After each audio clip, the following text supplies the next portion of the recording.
Welcome to the Kingdom Business Breakthrough Podcast. We help entrepreneurs gain influence and favor by applying God's kingdom principles in their business and personal life. Welcome your host, Derek Ty.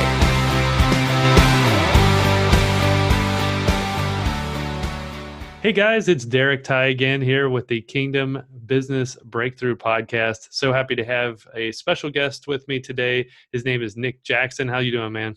I'm doing great, sir. How are you? I'm doing great. Well, just a quick story. Nick and I met here a few months ago. He has a mutual contact with one of my business coaches and mentors, and he introduced us at a Panera Bread. And I said, "Man, you got to be on my podcast." I was like, and within 5 minutes, I was like, so we started rapping and having a good time. And my business coach was sitting there having, breakfast with me. He's like, "Dude, I only got a half hour. Come back." I was like, "Oh, Nick, we got to catch up." So since then, we've met a few times.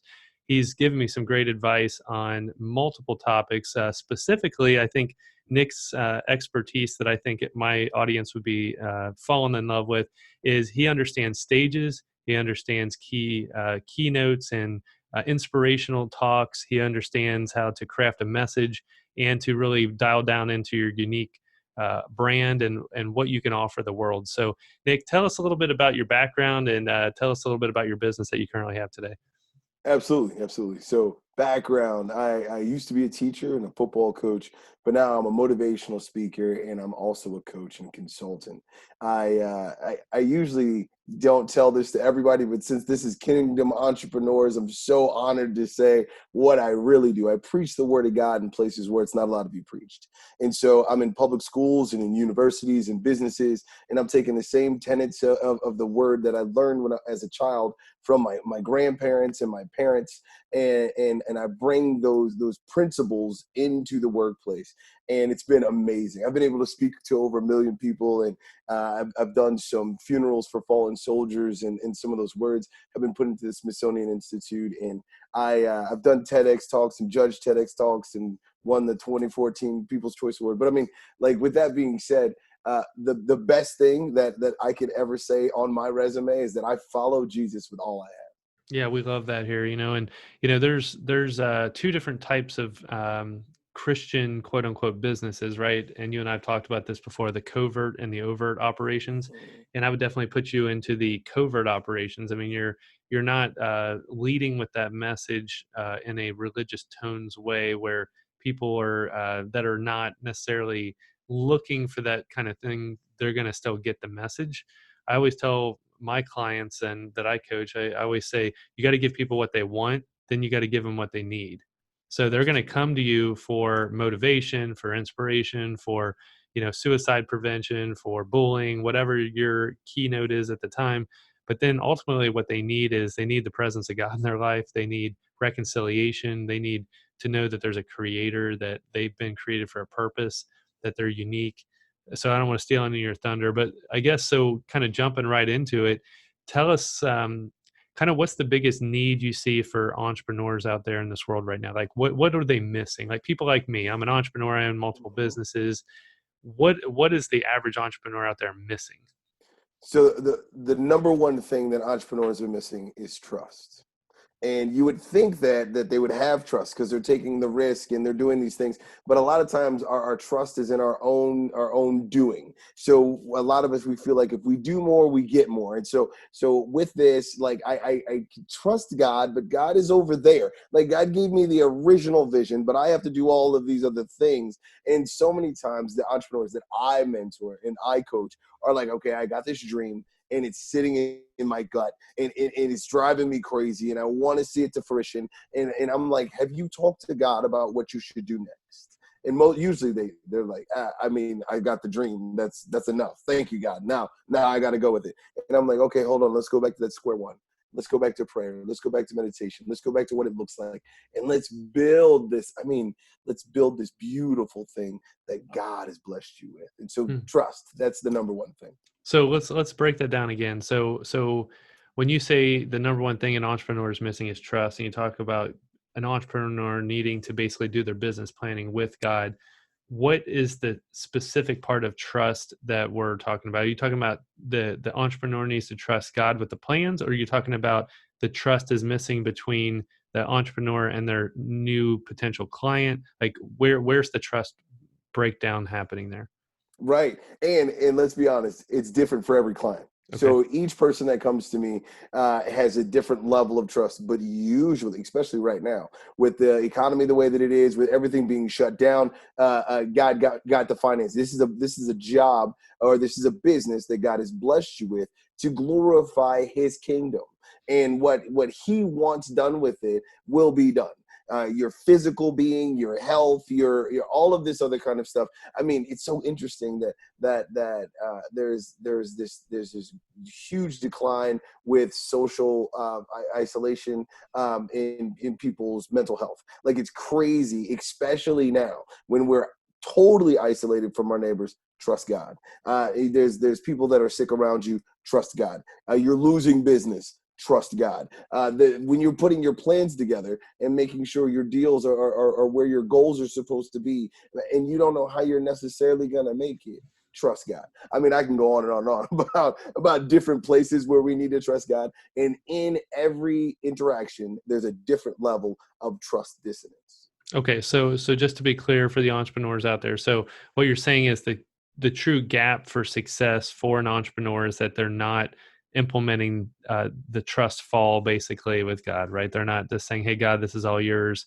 Take care of this for me," whether it's their personal life, health, finances, business relationships. They're just not giving over control. Is that what I'm hearing you say? Yeah, giving over control. That's a great way to put it. And that's in a multitude of different things. And sometimes it's just being able to turn your computer off, being Mm. able to turn your mind off, and being one-to-one with your wife or your girlfriend or your children, being able to have a clear and concise conversation with your neighbors without thinking about the bottom line that you haven't touched yet, or you haven't reached yet. Trusting God. Hmm. Okay, so so while we're on the trust subject, because I want to get to some of your other things too here, but while we're on trust, what do you think is a practical step for an entrepreneur that's listening to this to take in that direction? Like because it's not an overnight, like, hey, everything's 100% this way, then it's 100% that way. What's like a progressive steps or course of action that someone can take? First step, do something that makes absolutely no sense every day. And so it sounds crazy, right? Because you're like trusting God, whatever. Do something that doesn't make any sense. Talk to somebody that may be on the street, or take a minute when you're doing something doing something that's intense, and go take a walk for a second. Take a break.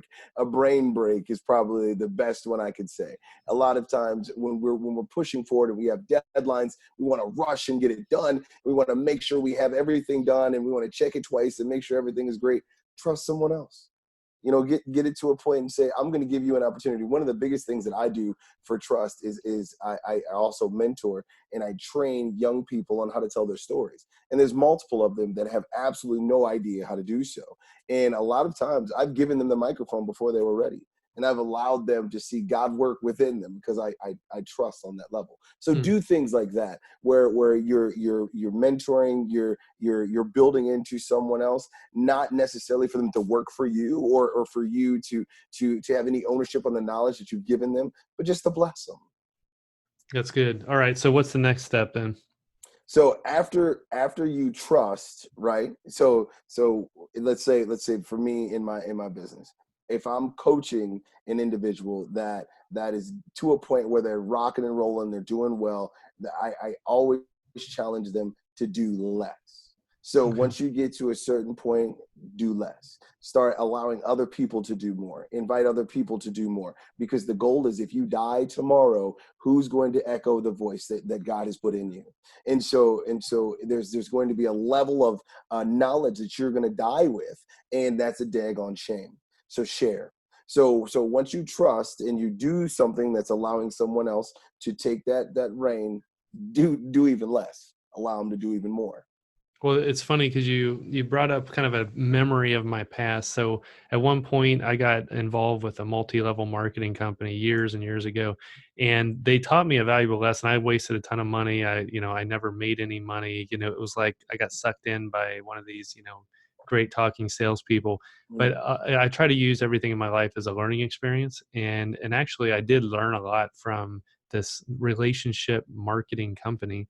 One of the things they taught people was to not do things outside the model.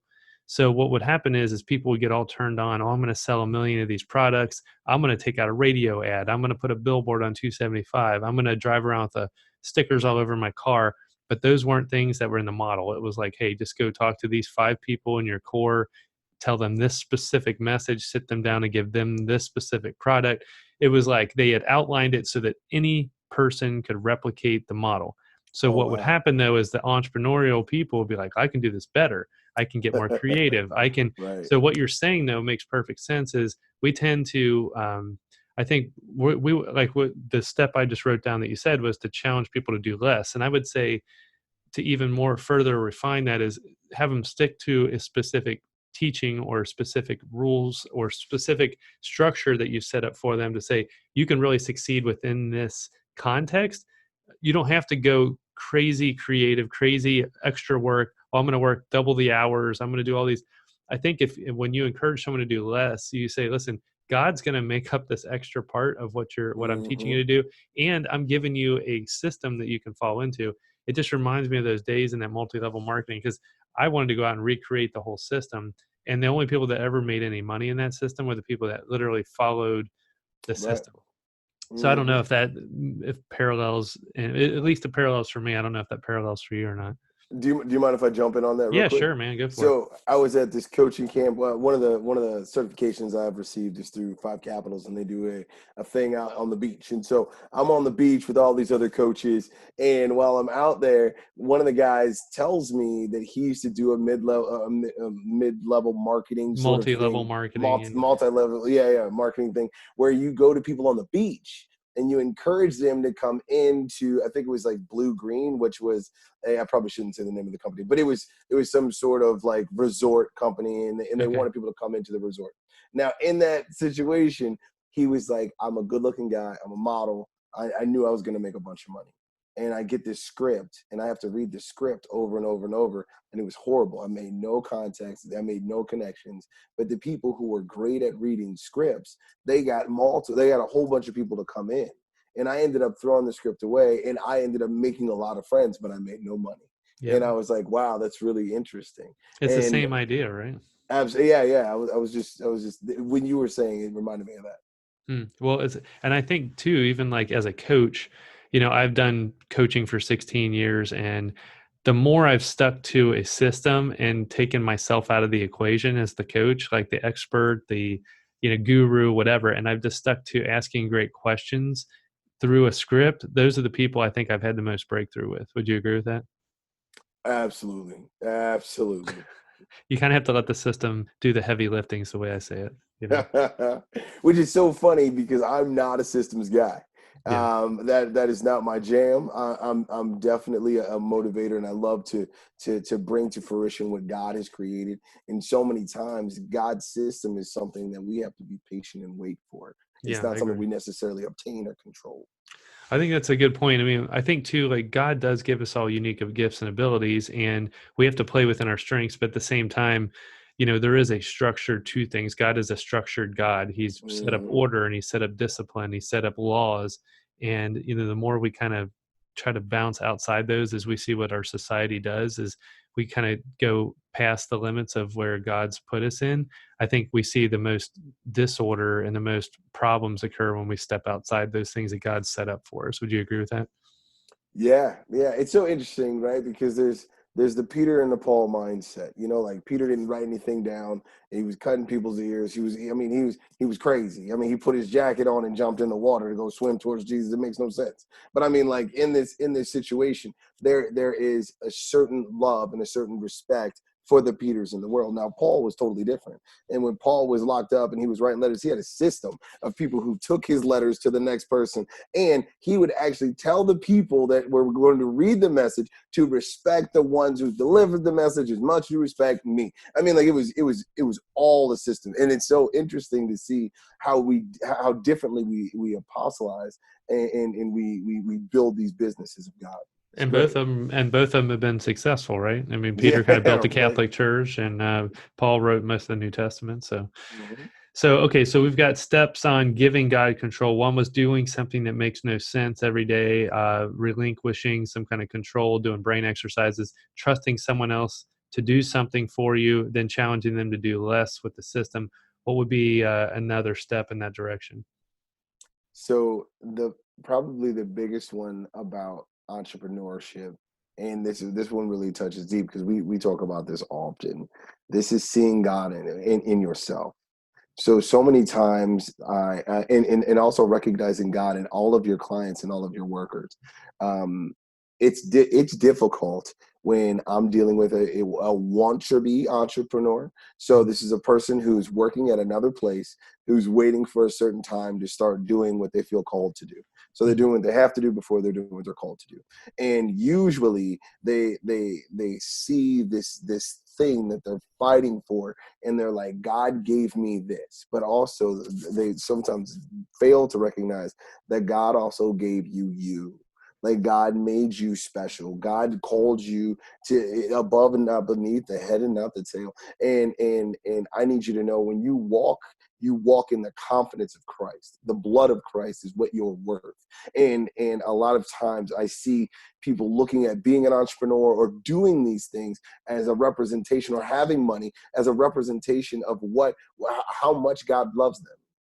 That's not that your ability to achieve doesn't make God say, ooh, you know what I mean? Like, when you were born, you were loved and cherished. That's And good. I know mean, that. people need to hear that, right?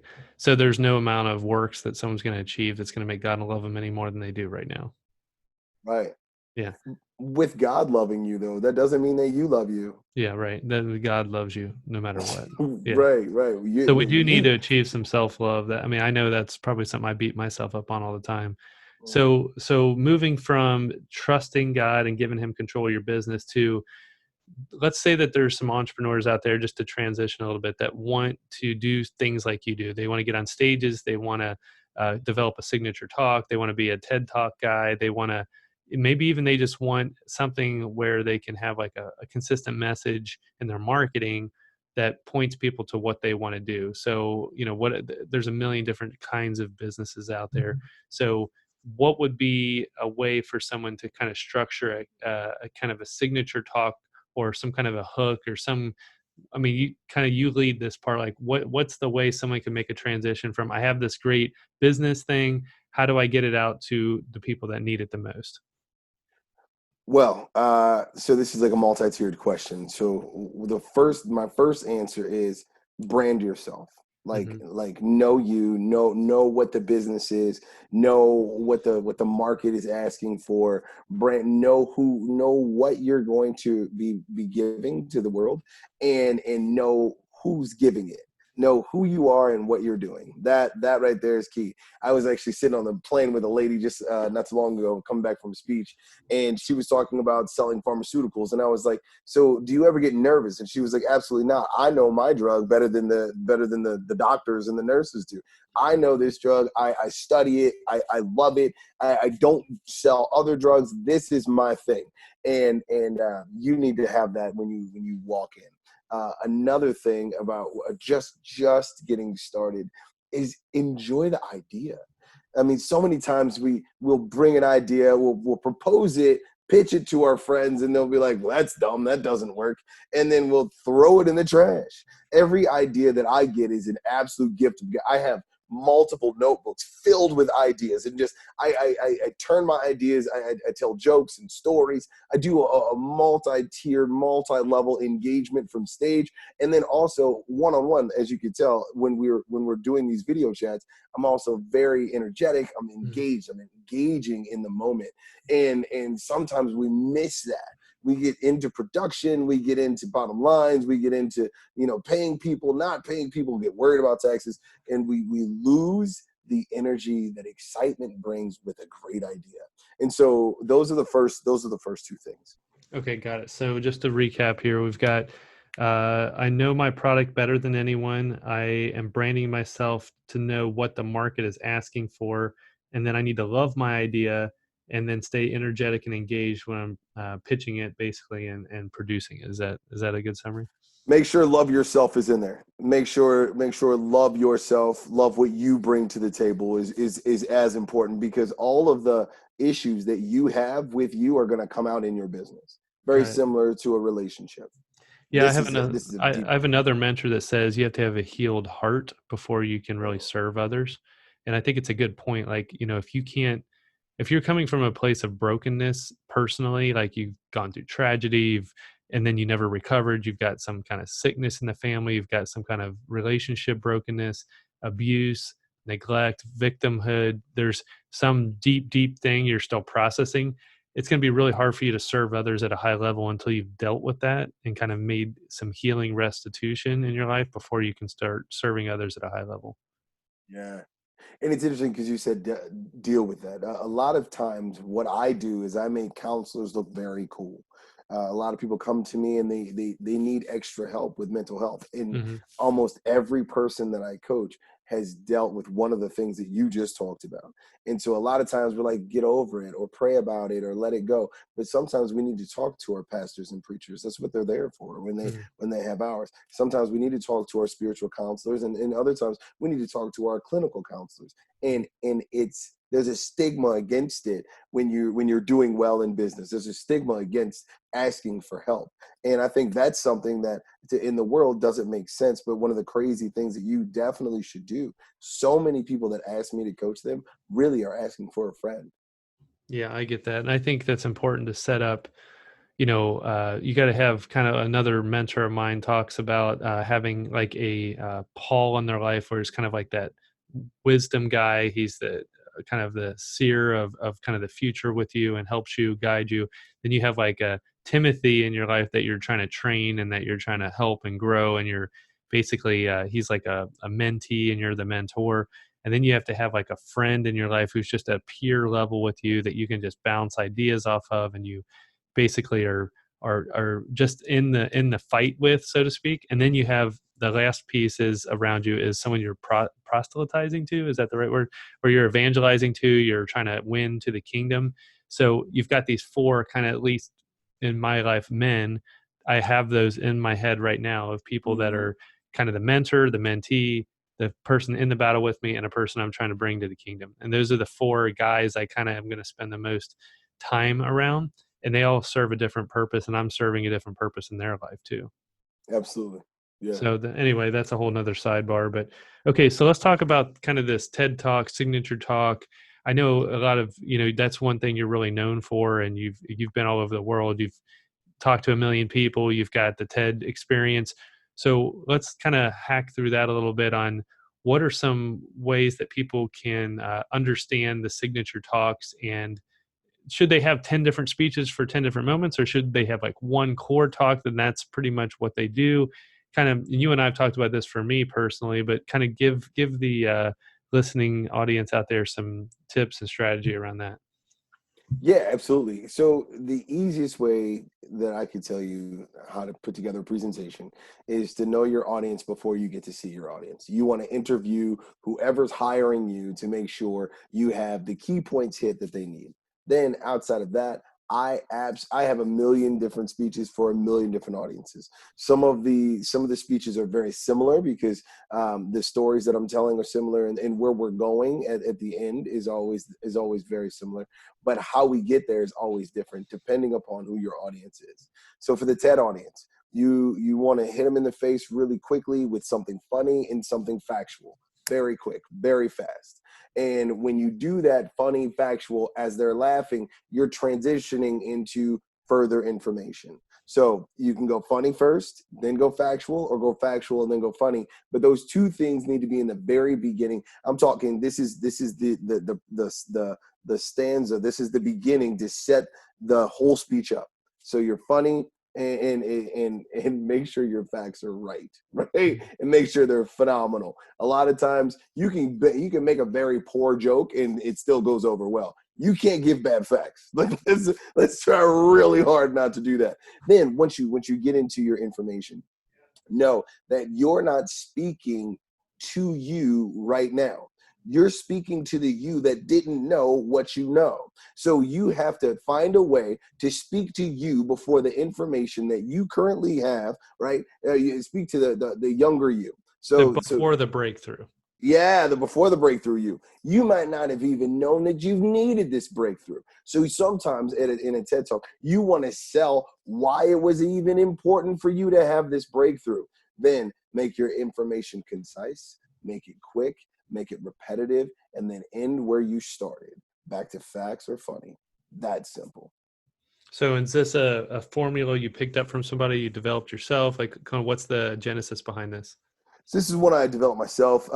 So I also I coach people to become motivational speakers, and it's something that I kind of came up with. I'm watching TED Talks, but really, when you go to a TED event, that's when you really get the full sort of feeling The of the rhythm. ambiance of the rhythm. Yeah. Now my rhythm was counterintuitive to everybody else.